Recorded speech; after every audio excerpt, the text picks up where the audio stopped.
ప్రియమైన దేవుని పిల్లారా, చూడండి, ఇలా లెక్కలేనని ఉన్నాయండి ఆయన వింతలు. మన జీవితకాలం అంతా దేవుడు చేసిన వింతలను లెక్క పెట్టాలి, చెయ్యాలి అనుకుంటే, చూడాలనుకుంటే మన జీవితమే సరిపోదండి. అన్ని వింతలు మన కోసం చేస్తున్నాడు ఆయన.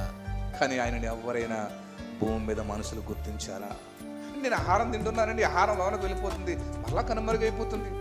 మరలా తింటున్నాను, ఈ రోజు వరకు ఎన్నో బస్తాల ఆహారాన్ని తిన్నాను, ఎన్నో కోళ్ళని తిన్నాను, ఎన్నో మేకలను తిన్నాను, ఎన్నో చేపలను తిన్నాను. ఈ ఆహారం అంతా ఎక్కడికి పోయింది?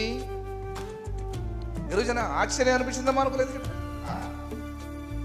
మనం తింటున్న ఆహారం ఎక్కడైనా, మనం వెళ్తున్న పేగుల్లో ఎక్కడైనా స్ట్రక్ అయింది అనుకోండి, వెంటనే మన పరిస్థితి అంతా మారిపోతుంది, తలకిందలు అయిపోతుంది. వెంటనే కట్ చేయాలి, ఆ పదార్థాన్ని బయటకు తీయాలి, లేదంటే చనిపోతాం. మరి ఈ రోజు వరకు మనం బ్రతికి ఉన్నామంటే, మనం తింటున్న ఆహారం ఎక్కడ స్ట్రక్ అవ్వకుండా చక్కగా జీర్ణమవుతూ నేటికి ఆరోగ్యంగా ఉన్నాము అంటే కారణం ఏంటి? ఎవరు ఈ వింతను కలుగు చేశారు? ఎవరు ఇదంతా చేస్తుంది? ఎవరు? నా బలం అండి, నా ఆరోగ్యం అండి, లేక నా ధనం అండి, లేకపోతే నా అధికారం అండి అంటామేమో. అస్సలు కాదు, దేవుడు చేస్తున్నాడు ఈ వింత.